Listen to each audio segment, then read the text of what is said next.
पीटने का काम किया काफी निंदनीय है। और मैं इसकी चर्चा आपसे बात नहीं हुआ था, मैंने विधानसभा में भी इस बात को रखा कि गरीब दलित पिछड़े शोषित और आदिवासी पर पुलिस जिस तरह से जुल्म ढा रही है ये चलने वाला नहीं है। आपने यहाँ बुलाया, मैं हाजिर हूँ। आज जो यहाँ का प्रमुख समस्या है, प्रशासन द्वारा इस अगल बगल बलराम इस गांव के जो गांव इससे विशेष करके प्रभावित हो रहा है, वनगढ़ पंचायत है और विश्रामपुर पंचायत, लेकिन कई गांव विशेष प्रभावित हो रहे हैं। परवाहा है, डेंगुरा है, प्रेमनगर है, कुदरुम है, सभी गांव हमें लगता है कि 2 दर्जन गांव प्रभावित हो रहा है। प्रभावित क्यों हो रहा है? ये 2 दर्जन गांव के बीच में यह जंगल है। ये जंगल इसलिए बचा है कि आज सैकड़ों वर्ष से यहाँ आदिवासी पिछड़ा दलित समाज के लोग घर बना के रहते हैं। ये खुदकटी लोग हैं, इन्होंने जंगल को साफ किया। उस समय से आज यहाँ पर रहते आ रहे। एक समय था, सरकार का कानून था कि भाई जो लोग जंगल सफाई करके रहेंगे सरकार उन्हें वन भूमि पट्टा देता है। यहाँ से सैकड़ों ऐसे लोग हैं जो वन भूमि पट्टा के लिए कई बार आवेदन किए, कई बार सरकार से गिराते रहे, सरकार उनको वन भूमि पट्टा नहीं दिया। भाई सुधीर कुजूर जी कई लोगों को लेकर के गढ़वा भी DFO से मिल रहे थे। उस समय से आज तक लोग प्रयासरत हैं, लेकिन सरकार ने आपका सुनने वाला नहीं है। आज देखिए यहाँ आने का हम लोग का प्रमुख कारण एक ही है। प्रमुख कारण है भाई 1000 आबादी, 1000 एकड़ और 5000 आबादी अगर अचानक यहाँ बढ़ जाएगा तो मतलब लोगों का बाढ़ आ जाएगा। इसे मेला में लोग भूला जाते हैं, इनके बाजार में हमारी बेटी बहनें भुला जाती हैं, उनके साथ उन्हें अपमान झेलना पड़ता है, उन्हें जलालत की जिंदगी झेलनी पड़ती है। जब 5000 लोग अचानक यहाँ पर बढ़ जाएंगे, पक्का जानिए यहाँ पर रहने वाले लोगों का जीवन तबाह हो जाएगा। उस तबाही से बचने के लिए हमने विधानसभा में भी आवाज उठाया और आज आपके साथ आया हूँ, आपसे कदम में कदम मिलाकर इस लड़ाई को लड़ने के लिए आया। आप आश्वस्त रहिए, कोई माई का लालच को नहीं उखाड़ पाएगा। शर्त एक है, आपको कदम में कदम मिलाकर लड़ने की आवश्यकता है। आपको पता है देश 200 साल तक गुलाम था। आजाद इसीलिए हुआ कि भाई हमारे चांद भैरव सिद्धो कानू जैसे नौजवानों के यहाँ पर अपनी प्राण किया हुई थी, तब जाकर आजाद मिला। आज जल जंगल जमीन जिस पर आदिवासी पिछड़ा दलित समाज का अधिकार है, जो इस अगल बगल गाँव में रहने वाले लोग हैं उस पर उनका अधिकार है। सबको पता है कि भाई लोग जंगल पर डिपेंडेंट है, जंगल पर उनकी निर्भरता है। निर्भरता ऐसे है, लोग महुआ जाके चुनते हैं, महुआ चुन के लाते हैं, उस महुआ को बेच करके अपने बेटी बाल बच्चा बेटा का इलाज कराते हैं। शादी विवाह बच्चे का करते हैं, उसमें उस महुआ को बेच करके ही करने का काम करते हैं। आज जंगल के लोग सरकारी दवाई और अंग्रेजी दवाई पर भरोसा कम करते हैं। वो इस जंगल में जाते हैं, जंगल से जड़ी बूटी गेंदा गड्ढा क्या क्या है उस पर इनकी काफी निर्भरता है। मैं आपको एक बात और बता रहा हूं,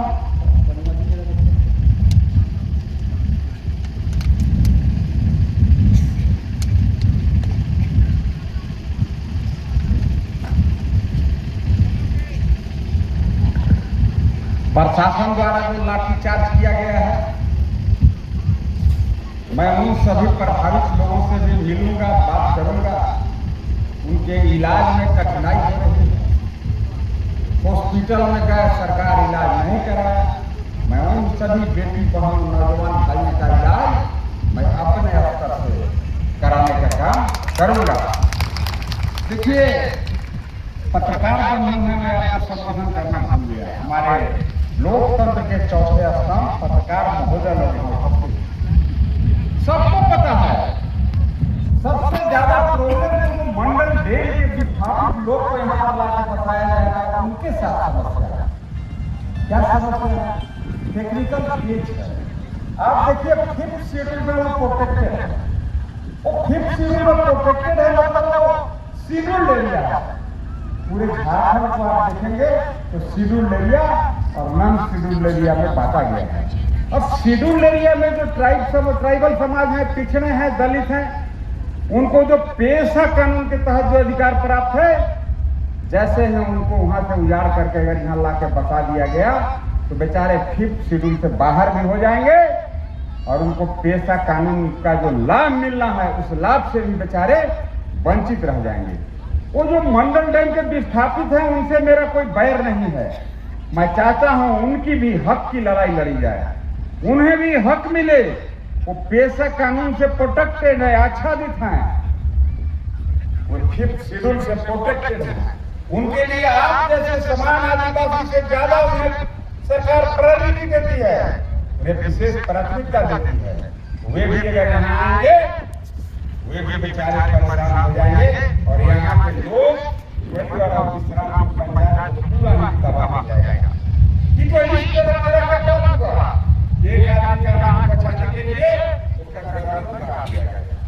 कुट्टू मंडल डैम के विस्थापित को सरकार जरूर बसावे, लेकिन उनको बसाने के लिए यहाँ के दलित, पिछड़े, शोषित, उपेक्षित आदिवासी को जबरदस्ती के बीच में, आपको पता है हर जगह लिखा हुआ है कि भाई लोकसभा और विधानसभा और राज्यसभा से भी बड़ा सभा होता है ग्राम सभा। ये सरकार, यहाँ के डीसी, यहाँ के एसपी अपना बहादुरी दिखा रहा है।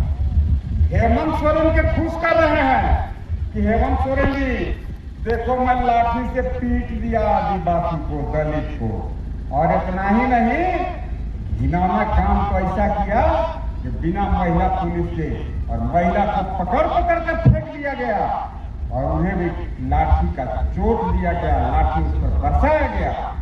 मैं आपके माध्यम से इतना जरूर आश्वस्त करता हूं, मैं इस उपायुक्त और इस प्रशासन के खिलाफ सरकार में अनुशंसा करूंगा और आप आश्वस्त रहिए, मैं उनका घेराव करने का काम करूंगा और जरूरत पड़ा यहाँ से 100 बस से हम लोग रांची चलेंगे, बाबूलाल जी को मिलेंगे, आदिवासी की जो समस्या है बाबूलाल जी तक रखेंगे।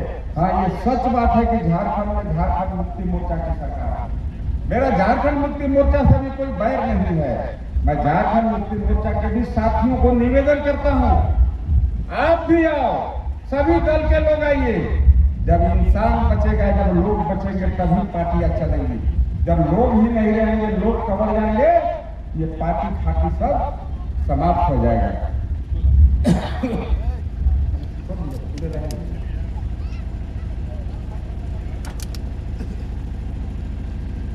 इसमें भी सभी दल पार्टी के लोग होंगे, दल पार्टी से कोई प्रॉब्लम नहीं है। सभी दल पार्टी के लोग मिलकर के एक 21 सदस्यीय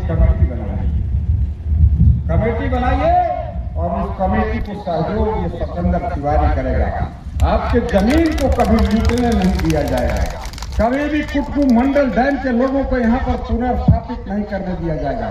सबसे आपको पता होना चाहिए, आपसे ज्यादा प्रॉब्लम तो मंडल डैम के विस्थापित लोगों का है। उन्हें यहाँ जैसे ही आएंगे पेशा कानून का लाभ उन्हें मिलना बंद हो जाएगा। मंडल डैम के भी लोगों के लिए मैं लड़ाई लड़ रहा हूँ। मैं चाहता हूँ मंडल डैम के भी जो लोग हैं, सबसे पहले तो वहाँ पर कई हमारे महापुरुष की मूर्ति प्रतिमा डूब जाएगी, छोड़िए उस बात को, लेकिन 5वीं अनुसूची से बाहर हो जाएंगे, पेशा कानून से बाहर हो जाएंगे। ये हेमंत सोरेन जी विधानसभा में बड़ा भाषण देते हैं कि हम आदिवासी के बहुत भला चाहते हैं। धन्यवाद हेमंत सोरेन, इस लड़ाई को लड़ो, इस आदिवासी गरीब समाज के लोगों की भावना को समझो। ये तुम्हारे ही पुलिस और डीसी हैं जो इन दलित बहनों के साथ, पिछड़े आदिवासी बहनों के साथ मारपीट किए। मैं विधानसभा में भी इस बात को रखा, लेकिन अभी तक कोई कार्रवाई नहीं हुआ। किस मुंह से कहते हो कि हम आदिवासी के बड़े भले चाहने वाले लोग हैं? तो मैं तो अभी भी यही कहूंगा, चाहे जेएमएम सरकार हो, चाहे आरजेडी के लोग हो, चाहे माले के लोग हों, सभी लोग एक मंच पर आइए और ये सत्येंद्र तिवारी सभी लोगों में हाथ बटा करके मिला करके कंधा में कंधा मिला करके आपकी लड़ाई को दिल्ली वहीं नरेंद्र भाई मोदी तक इसको पहुंचाने का काम करेंगे। मैं अभी बीच में आपसे एक डेट फिक्स करूंगा। सबसे पहले मैं जिला प्रशासन को घेराव करूंगा, जिला प्रशासन का घेराव करूंगा। जिला प्रशासन अगर चेत गया उन 780 विस्थापित परिवार को अगर यहाँ नहीं बसाने का काम करेगा तब तो ठीक है, नहीं तो प्रशासन के भी हम ईंट से ईंट बजाने जानते हैं। प्रशासन को भी हमें नकेल कसने का तरीका पता है, कैसे प्रशासन को नकेल हम कसेंगे। सबसे पहले तो ये पढ़ लिख के लोग DCSP बनते हैं। एक बात का जवाब DC साहब को कि क्या 5वीं अनुसूची के लोगों को पेशा कानून से जो लोग प्रोटेक्टेड हैं मंडल डैम में, क्या उसे यहाँ पर पेशा एक्ट के तहत लाभ दे पाओगे? नहीं दे पाओगे।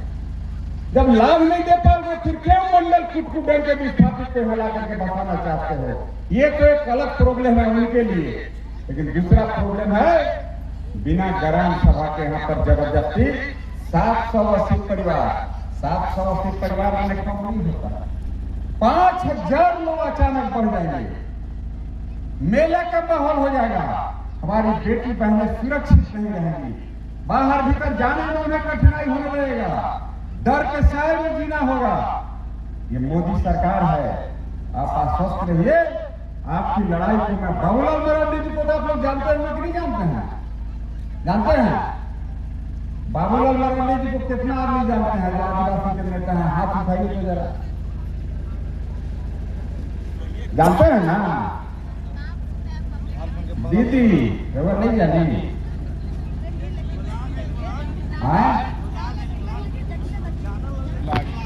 जाने ना सरकार को भी भेजेंगे और बाबूलाल मरांडी से मिलकर के केंद्र सरकार से बात करेंगे कि किस कानून में लिखा हुआ है कि भाई आंख बचाने के लिए गर्दन काट दो।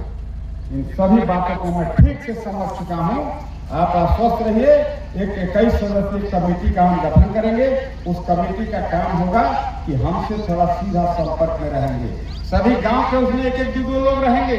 सभी लोग मिलकर के उस कमेटी के माध्यम से इन प्रशासनिक पदाधिकारियों को हमें यहाँ खदेड़ना पड़ेगा, तभी जाकर के यहाँ पर बेटी बहनें सुरक्षित रह पाएंगी। और यह जमीन या जंगल जिस पर आप डिपेंड करते हैं, मैंने DFO से भी बात किया था।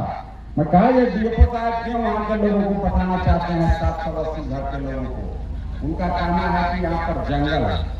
हम बोले जंगल पर ही लोग डिपेंडेंट है, जंगल में ही हुआ किसी की तरह बेटी के बिया होगा। अब जंगल हो चाहे कुछ भी हो, लेकिन बिना ग्राम सभा के, बिना यहाँ के लोगों के अनुमति के और 5000 लोगों को अचानक दूसरे जगह से लाकर बसाने का कोई कानून में प्रावधान नहीं है। हमें अपने हक के लिए लड़ना है, कोई गलत के लिए नहीं लड़ना है।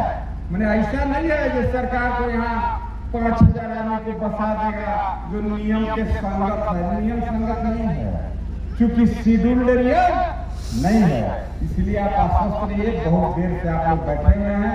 मैं विस्तृत रूप से आप लोगों के साथ बैठक करके सभी गांव के एक दो लोगों के साथ मिलकर एक कमेटी का बनाऊंगा और इस कमेटी के माध्यम से तिथि तय करूंगा कि भाई गढ़वा जिला प्रशासन को किस तारीख को हमें घेरना है, किस तारीख को हमें उनके ईंट से ईंट बजाना है। हमें उनको दिखाना होगा कि आदिवासी को कमजोर समझने का भूल प्रशासन मत करे। हम आपको उस दिन को भी याद दिलाते हैं। इसी तरीका से राजा और महाराजा दलित पिछड़े शोषित दलित पिछड़े को अपमान करते थे, अपमानित करते थे, तब जाकर के नक्सलवाद बना था। जब नक्सल बना था तो यही सिपाही दरोगा निकाल चलते थे डरे। नक्सलवाद क्यों बढ़ा? नक्सलवाद सामाजिक ताकतों की वजह से बना। मैं कोई नक्सलवाद का समर्थक नहीं हूं, लेकिन अगर पुलिस प्रशासन वर्दी वाला गुंडा के रूप में अगर पेश आएंगे तो लोग कानून हाथ में लेने के लिए बाध्य होंगे। कानून की रक्षा करने के लिए, कानून का अनुपालन करने के लिए, जिसको हमारे इनकम से, हमारे आय से उनका वेतन चलता है। ये DCSP को महीना हम देते हैं, रसीद कटवाते हैं, मलबियारी भरते हैं, जनता के टैक्स के पैसा से उनको सैलरी वेतन मिलता है और डंडा उठा के चलाते हैं मालिके पर। वो नौकरशाह हैं, डीसीएस की कोई मालिक नहीं है, वो नौकरशाह हैं। हमें उन नौकरशाह से इन मालिकों को लड़ना पड़ेगा, कानून की बात करना होगा। यहाँ बहुत लोग पढ़े लिखे लोग हैं, उन्हें बात से भी तर्क से भी हराने की आवश्यकता है, उन्हें निरूपित करने की आवश्यकता है और एकजुट होकर के इस लड़ाई को लड़ने की आवश्यकता है। और लड़ाई लड़ने के लिए आपका भाई, आपका बेटा, आपका काका आप लोग के साथ तैयार है। मैं फिर भी आदरणीय यहाँ के पूर्व मुखिया जी राम शरण भाई भी अच्छा बात कहे, यहाँ पर पूर्व मुखिया जी ने बहुत सारी मांग को इसमें रखा। मैं इस सभी मांग को पूरा करूंगा, आप आश्वस्त रहिए। लेकिन आज की जो प्रमुखता है, आज की प्रमुखता है इन्हें कवड़ने से, इन्हें उजड़ने से, इन्हें बचाने की आवश्यकता है। अगर 5000 लोग वहां के लाके यहाँ पहुंच जाएंगे तो फिर ये लोग मजबूर होकर के गांव छोड़कर के इनको भागना पड़ेगा। क्या नीति है सरकार की? एक को बचाने के लिए 500 कबाड़ दो, ये गलत नीति है। आपकी बात को मैं नरेंद्र मोदी तक पहुंचाने का काम करूंगा। अब माध्यम होंगे बाबूलाल मरांडी जी, लेकिन आपको उजड़ने नहीं दिया जाएगा। आप आश्वस्त रहिए। धन्यवाद, नमस्कार।